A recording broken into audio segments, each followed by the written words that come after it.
El mundo comenzaba a transformarse, comenzaba una nueva época. La Edad Media había durado casi 1000 años y la mayoría de los historiadores han considerado a la Edad Media como un tiempo de estancamiento cultural para la humanidad. En esos 1000 años, de alguna manera, la humanidad tuvo un retroceso en todo lo que tiene que ver con la cultura y en lo que tiene que ver con el crecimiento intelectual del ser humano. Fue una época donde no importaba la ignorancia de la gente común, no se sentía la necesidad de enseñar o la necesidad de aprender para la gente común. No se sentía la necesidad, por ejemplo, de saber leer o escribir. Los padres consideraban que si enviaban a sus hijos a aprender a leer o a escribir, no lo estaban aprovechando ese tiempo para trabajar el campo, para hacer las diferentes actividades que tenían que hacer en sus casas. Es que no habían tampoco muchas oportunidades de crecimiento durante esta época. La Edad Media fue una época donde reinó la superstición de alguna manera, no solamente en la gente común, sino que también la superstición se apoderaba de las principales figuras religiosas y las principales figuras sociales de la época. Es que la religión estaba muy asociada con el poder y con los gobiernos de aquella época. También fue una época donde se rechazaban las innovaciones que pusieran en duda lo que ya estaba establecido. No se aceptaban nuevas formas de entender la realidad o nuevas formas de ver la realidad. La Edad Media fue una época donde la humanidad pasó también por varias hambrunas y pasó también por varias enfermedades, y enfermedades que generaron pestes que afectaron a gran parte de Europa, a gran parte de donde se concentraba la humanidad en aquella época. Por eso algunos historiadores han considerado a la Edad Media como un tiempo de oscurantismo en general. Pero toda época llega a su fin y el mundo comenzó a cambiar, y el mundo comenzó a desarrollarse. Y el ser humano empezó a cuestionarse la realidad, y empezó a cuestionarse si las cosas eran como realmente le habían dicho, o si realmente habían cosas que había que entenderlas de otra manera. Y es así que, casi sin querer, Colón dice, tiene que haber otra ruta para llegar a las especierías, y dice, no vamos a hacer la ruta habitual, sino que vamos a hacer la ruta por el otro lado del mundo. Y casi sin querer descubre América. Incluso descubrió América y no sabía que había descubierto América en un principio. Los astrónomos y científicos empiezan a dar teorías nuevas sobre los temas que antes nadie se animaba a hablar.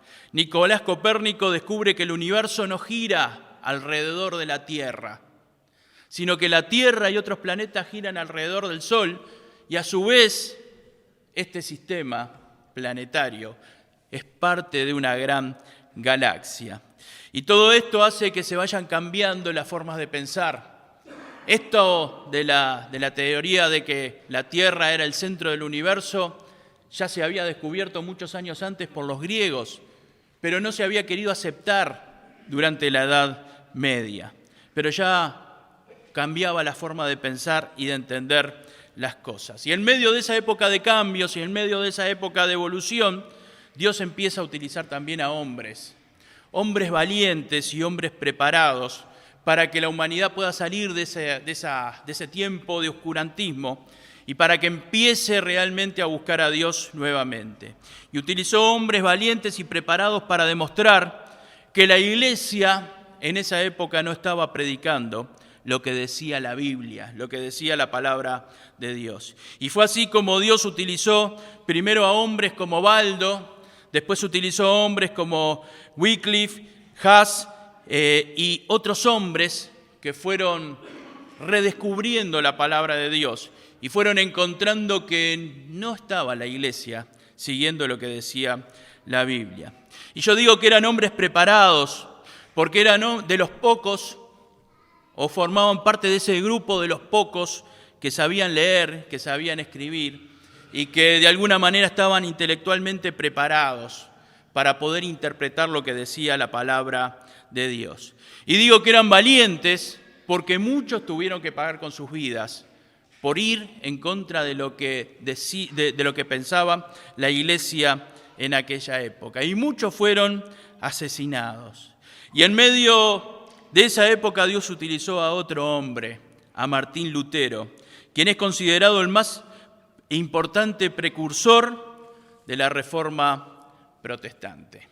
Mañana, 31 de octubre, se cumplen 505 años de lo que se considera el inicio de la Reforma protestante. Y cuando Martín Lutero presentó públicamente sus 95 tesis que mostraban el camino para que la Iglesia volviera a Dios, el camino que tenía que recorrer la Iglesia para volver a Dios.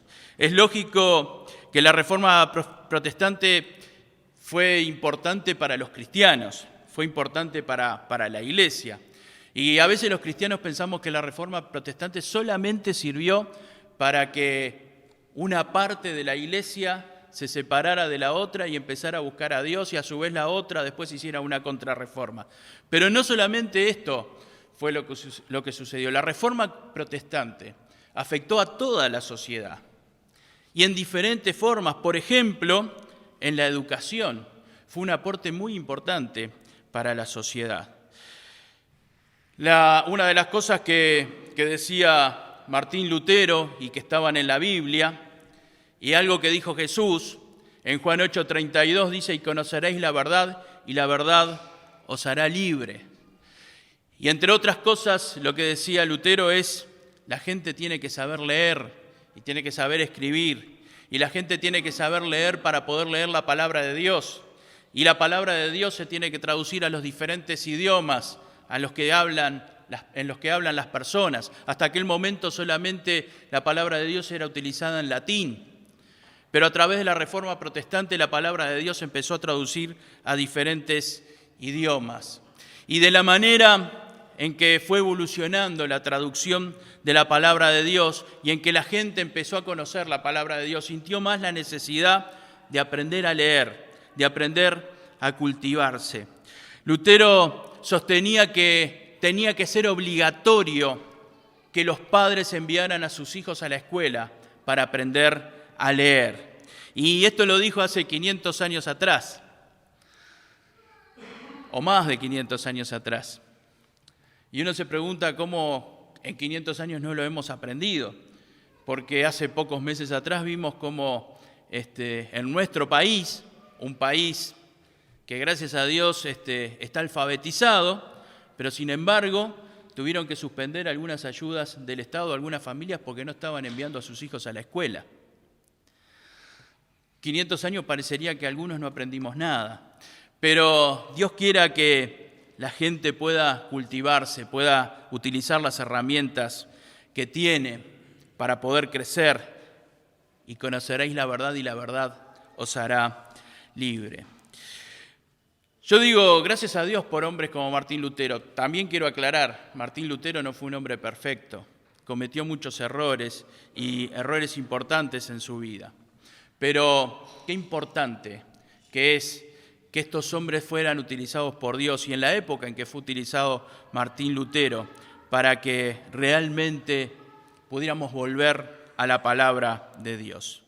Ahora, de alguna manera, hoy quiero que podamos ver los cambios que hizo la Reforma protestante en la Iglesia y cómo la Reforma protestante llevó nuevamente a la Iglesia hacia lo que Dios quería, hacia la palabra de Dios.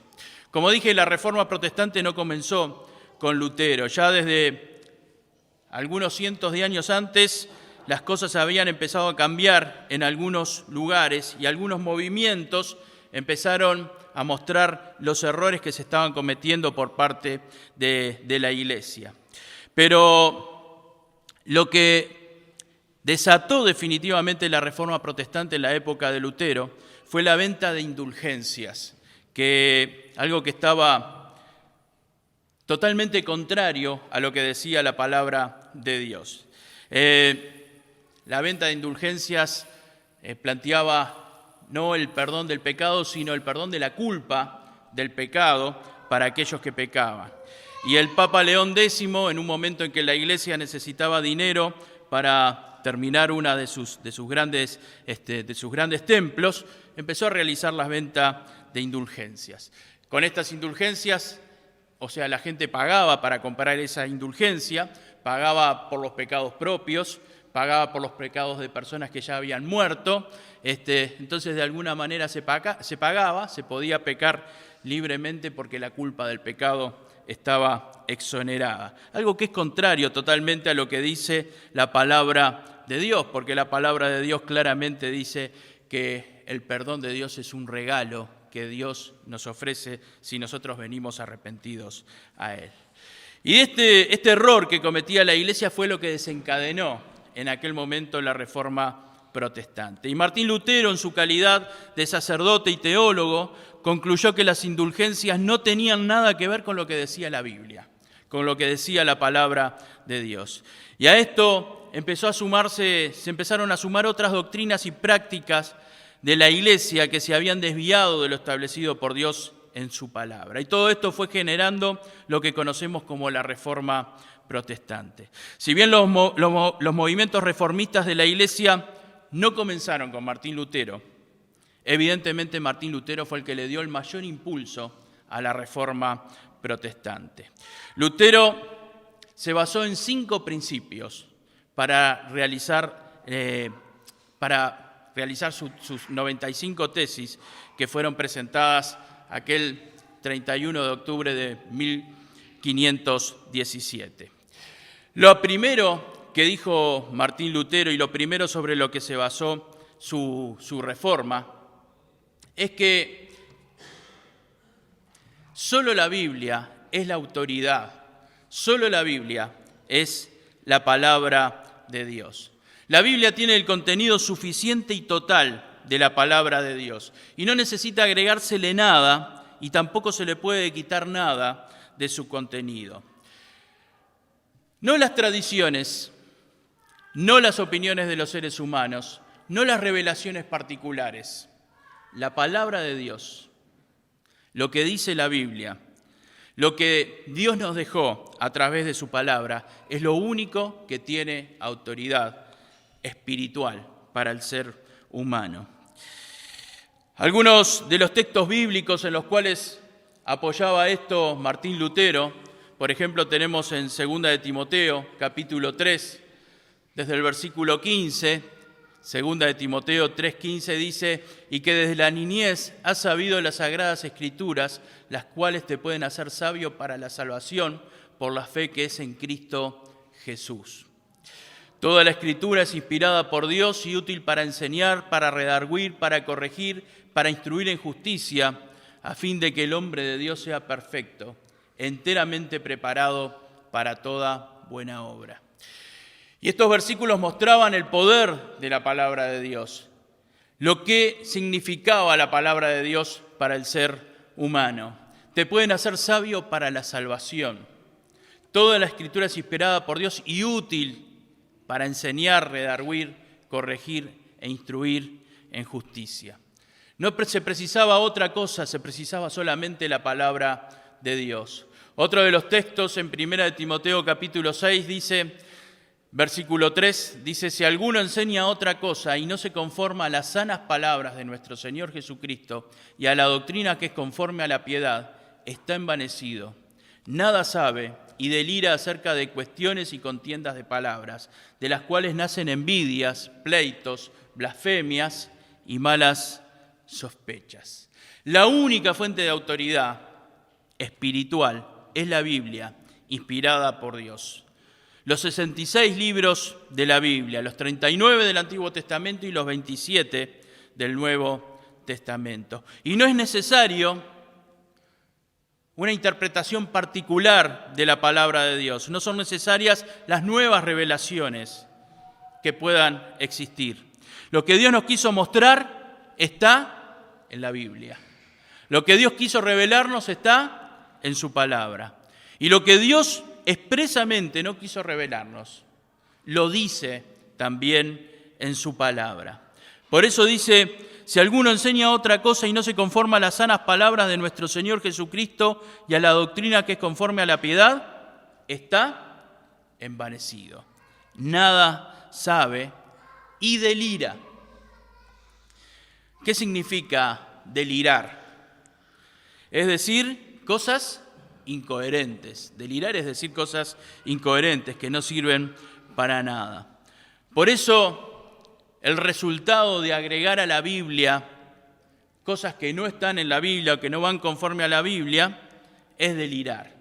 Delira acerca de cuestiones y contiendas de palabras, de las cuales nacen envidias, pleitos, blasfemias y malas sospechas. El origen de las sectas es justamente agregarle a la palabra de Dios otros libros, o agregarle a la palabra de Dios la interpretación que hizo una persona particularmente, considerándolo parte de la palabra de Dios. O agregarle a la palabra de Dios lo que supuestamente Dios le reveló a una persona particularmente. Cuando se le agrega a la palabra de Dios, se generan, por ejemplo, las sectas. Por eso dice: nacen envidias, pleitos, blasfemias y malas sospechas. Otra de las bases de la Reforma es que la justificación del hombre ante Dios se recibe por fe en la obra de Cristo. No hay obra humana que nos dé la salvación. El sacrificio de Cristo en la cruz, su resurrección, son los medios de salvación. Y esta salvación se recibe a través del arrepentimiento y la confesión de nuestro pecado delante de Dios y el aceptar el sacrificio que hizo Cristo en la cruz por nosotros. No se requiere ninguna otra obra humana ni la intervención de un hombre para la salvación de otra persona. No se requiere la intervención de otro ser humano para la salvación de otra persona. Es algo personal que solo la puede decidir uno mismo. Solo uno puede decidir si se arrepiente de sus pecados, si acepta por fe el sacrificio que hizo Cristo en la cruz. Por eso en Gálatas capítulo 3, versículo 11 dice: y que por la ley ninguno se justifica para con Dios, es evidente, porque el justo por la fe vivirá. El justo por la fe vivirá. En Romanos 3, 28 dice: concluimos pues que el hombre es justificado por fe, sin las obras de la ley. No hay obras que puedan hacer salvo al ser humano, solamente se es salvo por la fe.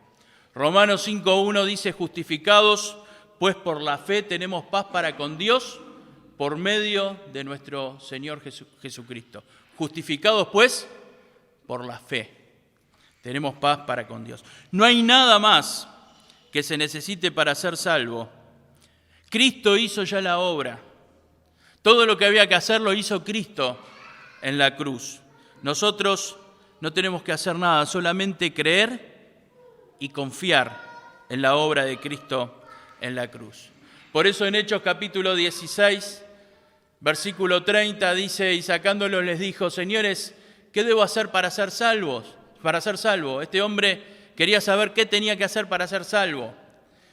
Y Pablo y Silas le dijeron: cree en el Señor Jesucristo y serás salvo. Cree en el Señor Jesucristo y serás salvo. Ante la pregunta ¿qué debo hacer? No tenés que hacer nada, ya lo hizo todo Cristo. Vos lo que tenés que hacer es creer en la obra de Cristo. La salvación no viene por una oración de alguien importante, tampoco por las buenas obras. La salvación viene por la fe puesta en la obra de Cristo. Otra de las bases de la Reforma Protestante de Lutero es que solo por gracia, Dios salva. La expresión gracia es un sinónimo de regalo. La salvación es un regalo que Dios nos da. El perdón de nuestros pecados es un regalo que se recibe sin que exista un merecimiento. Es un regalo que se recibe no porque nosotros hayamos hecho algo antes. Es algo que se recibe sin merecimiento. Un regalo se da. No es que se da un regalo en recompensa por otra cosa. Ya no sería un regalo, sería un pago, dice el apóstol Pablo. La salvación es un regalo que Dios nos da.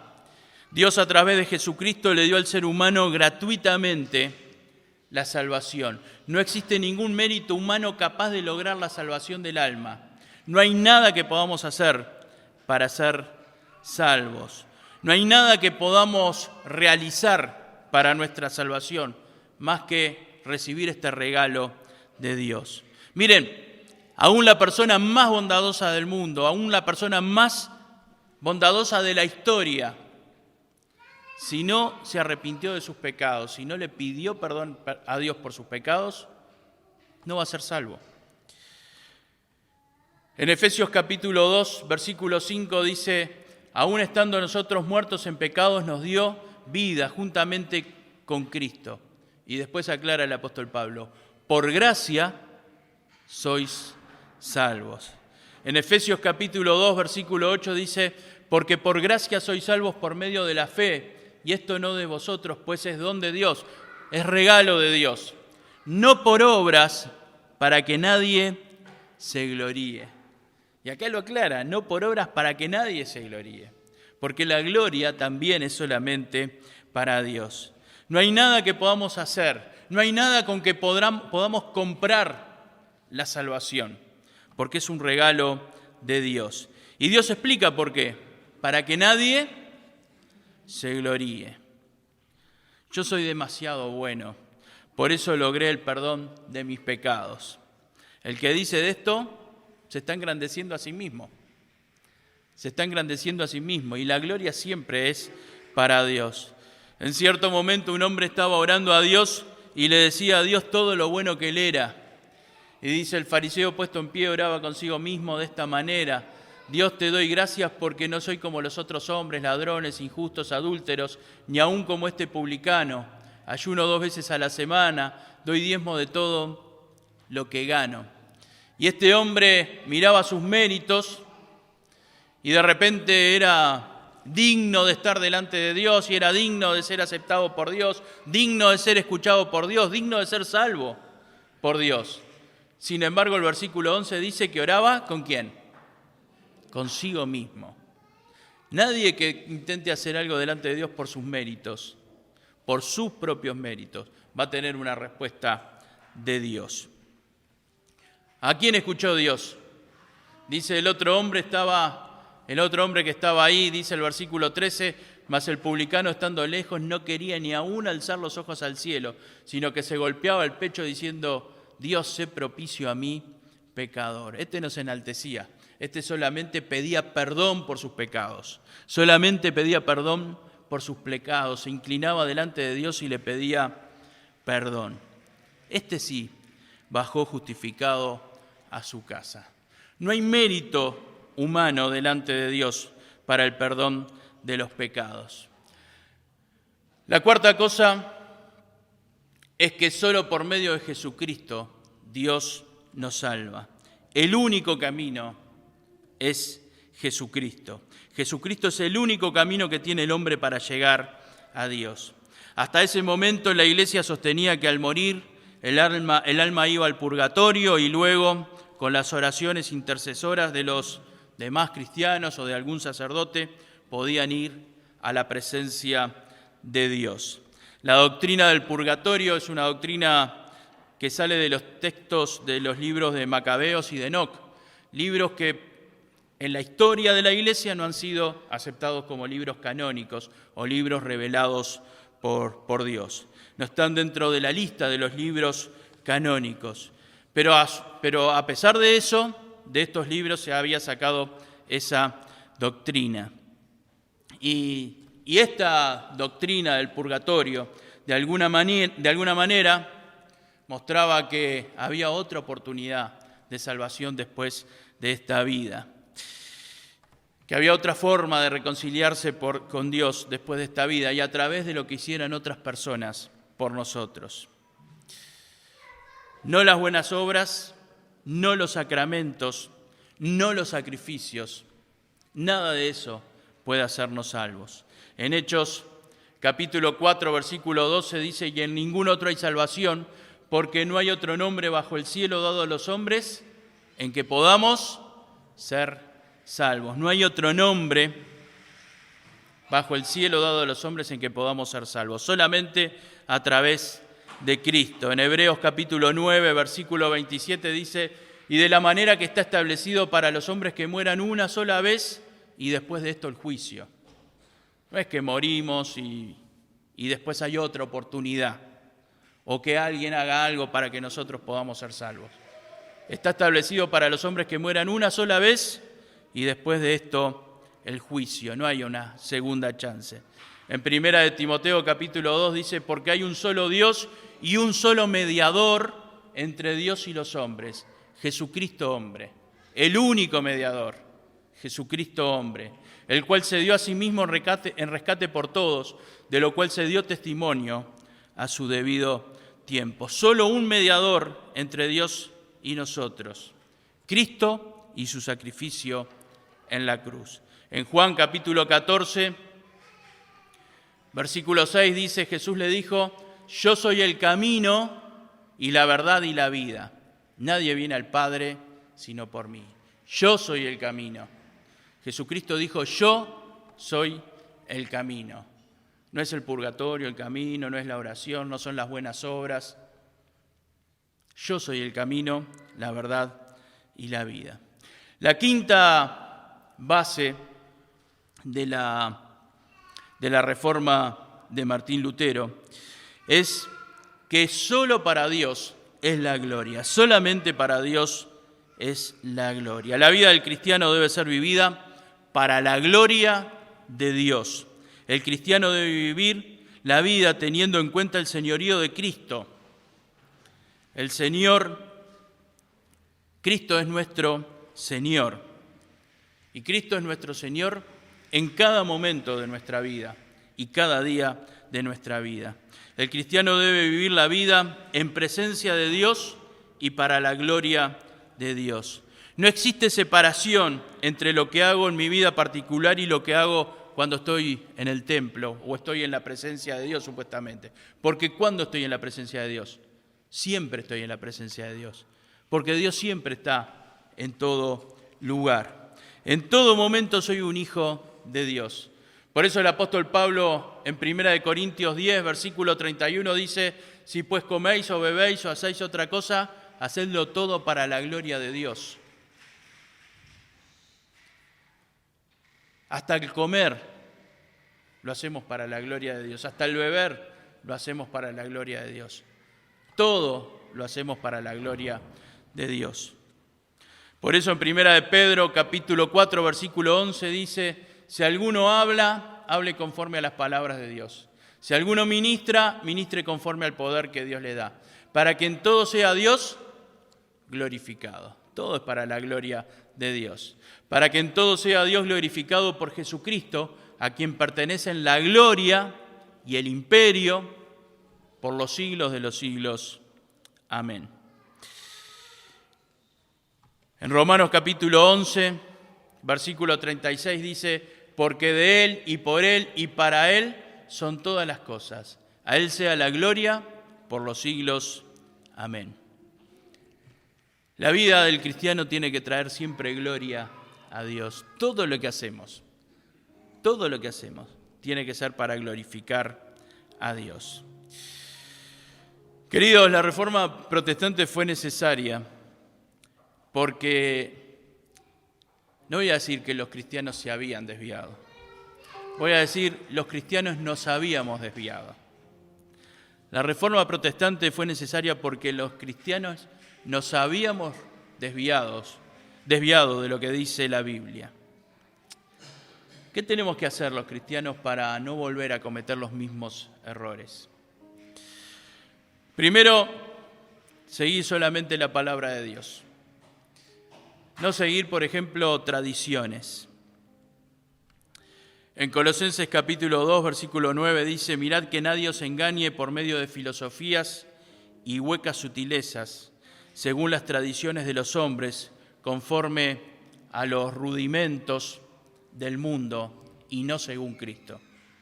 Tengamos cuidado con las tradiciones, tengamos cuidado con lo que seguimos porque siempre se hizo así, o porque lo aprendimos desde cuando éramos niños, o porque nos enseñaron, o porque todo el mundo lo hace así. Tengamos cuidado con seguir las cosas solamente por tradiciones.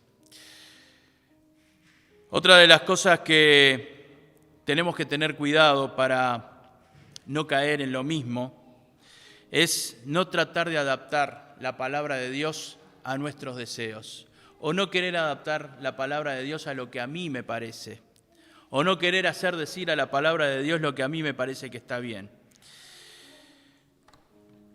Esto fue un error que cometió la Iglesia hace muchos años atrás. Necesitó dinero para la edificación de un templo y creó las indulgencias. Y trató de justificarlo a través de la palabra de Dios. Tenemos que aceptar la palabra de Dios como Dios la dio y no interpretarla a la manera que nos parezca mejor a nosotros. Tenemos que tener cuidado cada vez que interpretamos algo de la palabra de Dios, de darle el sentido que Dios le dio a su palabra. Queridos, démosle el sentido que Dios le dio a cada parte de su palabra y no tratemos de que la palabra de Dios se adapte a lo que nosotros queremos o a lo que a nosotros nos parece. En tercer lugar, y esto es algo que me preocupa mucho, es que para no desviarnos tenemos que conocer la palabra de Dios. En aquella época no se leía, la gente común no podía leer la palabra de Dios. Solamente los clérigos leían la palabra de Dios y la leían y la palabra de Dios estaba solamente en latín y no se traducía a otros idiomas. Queridos, a veces nosotros no sabemos tampoco la palabra de Dios. A veces tenemos 20, 30 años en el camino del Señor y hay personajes bíblicos que no sabemos ni quiénes son, ni qué hicieron, ni en qué parte de la Biblia los encontramos. Si la gente hubiera tenido conocimiento de la Biblia, seguramente se hubiera prevenido de falsas doctrinas generadas en aquella época. Nosotros, para cuidarnos hoy de falsas doctrinas, tenemos que saber lo que dice la palabra de Dios y tenemos que entender lo que dice la palabra de Dios. Uno de los versículos que ya leímos y que está allí en Juan capítulo 8, versículo 32, Jesús dijo: y conoceréis la verdad y la verdad os hará libres. Para ser libres tenemos que conocer la verdad de la palabra de Dios. Otra de las cosas que había sucedido en aquella época y que en nuestra época no nos tiene que pasar es que la palabra de Dios había perdido autoridad. Y hermanos, no puede perder la palabra de Dios autoridad en nuestra vida. La palabra de Dios tiene que ser la máxima autoridad en nuestra vida. En aquella época, lo que decretaba el Papa, de alguna manera estaba a la misma altura de la palabra de Dios. Bueno, nada de lo que diga una persona, sea el presidente, sea el que sea, va a estar por encima de lo que diga la palabra de Dios. En Gálatas capítulo 1 dice: no que haya otro evangelio, sino que hay algunos que os perturban y quieren pervertir el evangelio de Cristo. Mas si aún nosotros o un ángel del cielo os anunciare otro evangelio diferente del que hemos anunciado, sea anatema, sea maldito. Sea maldito.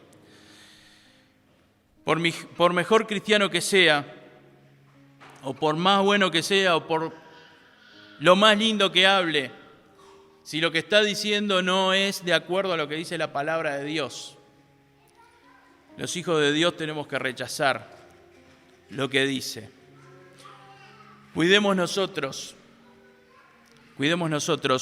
de seguir lo que dice la palabra de Dios. Y Pablo lo dice bien clarito, sea anatema, sea maldito. Queridos, como ya dije, Lutero no fue perfecto. Miren, si leemos de la vida de Lutero vamos a poder señalarle cantidad de defectos, pero fue un hombre que utilizó Dios en su época y que hasta el día de hoy y hasta el final de la historia de la Iglesia va a estar su influencia en la Iglesia. Queridos, fue un hombre que no tuvo temor de perder su lugar privilegiado como clérigo. Fue un hombre que no tuvo miedo de perder sus comodidades. Fue un hombre que no tuvo miedo de perder su vida, porque se estaba jugando la vida con lo que hacía. Sentía que debía mostrar los errores que se estaban cometiendo y lo demostró a todo el mundo. Fue un hombre utilizado grandemente por Dios.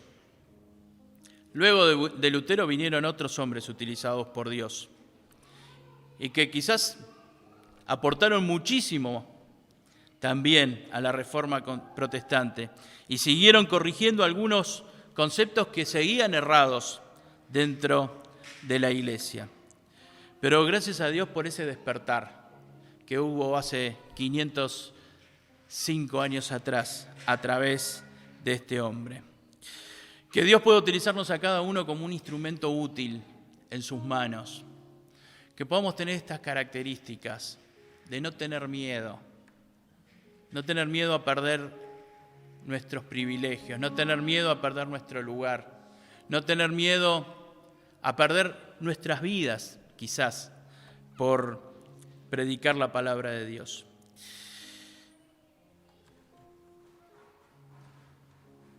Y uno de los versículos que leímos en Romanos 5:1 dice, justificados pues por la fe, tenemos paz para con Dios por medio de nuestro Señor Jesucristo. Y yo quiero preguntarte, ¿tenés paz para con Dios? ¿Realmente estás tranquilo que si hoy termina tu vida vas a ir a la presencia del Señor? ¿Entregaste tu vida a Cristo?